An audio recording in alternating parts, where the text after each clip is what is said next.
It's fine.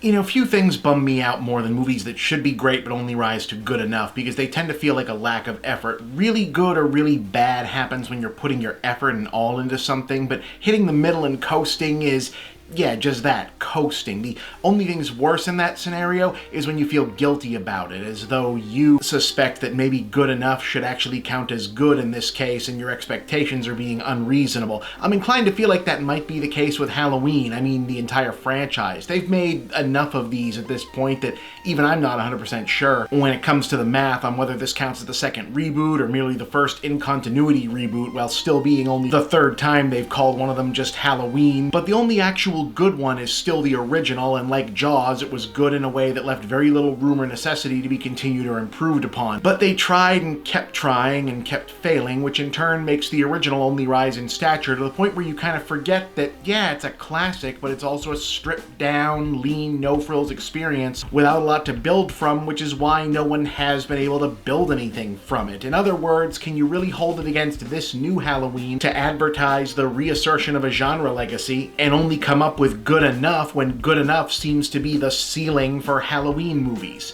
Or maybe it's a good thing. I mean, the idea of the Halloween series finally turning all the way around has lingered in the what if column for so long now. Maybe it's good to finally see that you can bring back Jamie Lee Curtis, Nick Castle, John Carpenter, stick them with a good cast, a great writer-director team, and the best studio in horror currently working, and still only barely get to good enough on a sequel. Like, okay, this was the best shot anyone's ever gonna have, now we know it's not gonna happen. Maybe we can all move on, but you know, I'm still kind of disappointed because I thought the movie would be better. Anyway, if you were unclear from the marketing blitz, this new Halloween is a sequel to the original, but one that establishes a new alternate timeline where they never did Halloween 2, but they did do Terminator 2, and someone watched it and said, hey, are there any other old movies about ordinary women being chased by relentless killing machines you could plug this whole pissed off lady of a certain age with a shotgun thing into? And so Jamie Lee Curtis is now back as Laurie Strode, who never turned out to be Michael Myers' long-lost sister. There was also never a Thorn or a Rob Zombie movie, obviously, but who cares? And has now spent 40 years since the Halloween night murder spree convinced Michael is going to break out of the mental hospital he's been confined to ever since and try to kill her again, and thus has become a paranoid survivalist trained in firearms, booby traps, hand-to-hand combat, living in a fortified combat on the outskirts of town, preparing for the inevitable even as it leaves her estranged from her own now grown adult daughter and granddaughter, played by Judy Greer and Addie Matichik respectively. In the obligatory gesture to contemporary times, the plot is set in motion when a pair of irritating British true crime podcasters arrive in town to interview both Michael and Laurie on the occasion of him being transferred to a new higher security prison facility.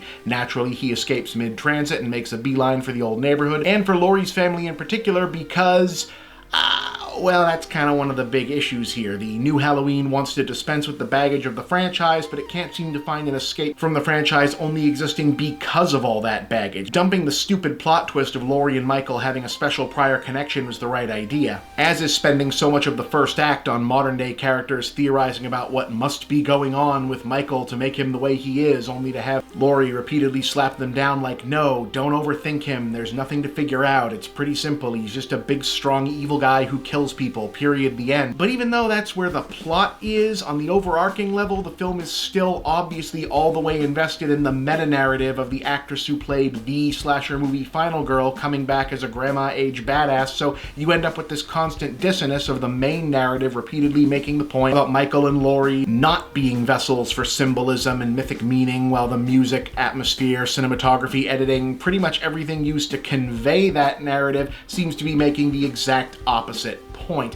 It feels a lot like they started out with a more interesting movie only to at some point have someone at the executive level step in and say, guys, you know, this is all very interesting, but it's a Halloween movie, we're opening in mid-October, we actually got Jamie Lee to come back and do another one of these somehow, so can you find a way for Michael to kill a bunch of teenagers in Act 2, and then Laurie goes all Sarah Connor on him in Act 3, and then we can all call it a day, and you can fit this more interesting stuff in at the margin somewhere? And so we're left with a beginning that's kind of a meta thing about people who treat true crime stuff like a slasher movie, and an ending that's about facing fear and generational trauma, specifically as it relates to generations of multiple women. And then a middle act that's kind of just another Halloween sequel where Michael Myers wanders around killing Laurie's granddaughter's teenage friends, seemingly because he can't make up his mind about whether he has a direction or not either. And it really does end up feeling like there are 3 different ideas for a Halloween reboot that don't belong together, awkwardly stitched into one thing. And it's a shame because compartmentalized, a lot of it does work. None of the compartments fit together in any coherent, meaningful way. But the actors are all pretty interesting, even if they're all asked to play 2 or 3 completely different tones that never come together. Curtis is especially great as both realistically traumatized Laurie and self-aware, symbolic feminist genre icon, revenge avatar Laurie, and the kills strike an appropriate balance between money-shot gore a la the Rob Zombie movies and the elegant tone of the first Carpenter movie. And speaking of Carpenter, his new music score is really the only thing that's good the whole time. Honestly, a lot of the time, it feels like the low-budget version of one of those blockbusters like the Jurassic World movies where the plot doesn't make sense because they worked out the big complicated set pieces first and then had to fit the script around them afterwards. So if nothing else, credit the filmmakers that those set pieces do work as moments, but it doesn't hang together, and I'm really curious to find out if there was some kind of production difficulty with rewrites and reshoots, especially regarding a weird extra yet ultimately pointless twist late in the story as to how and why Michael escapes that feels like it's about an attempt at a really big subversion of expectations that it actually pay off the ideas raised in the first act and then doesn't. Now, Halloween is not a bad movie by any stretch of the imagination, but it's also not all that good, even if it's probably the second best Halloween movie on balance.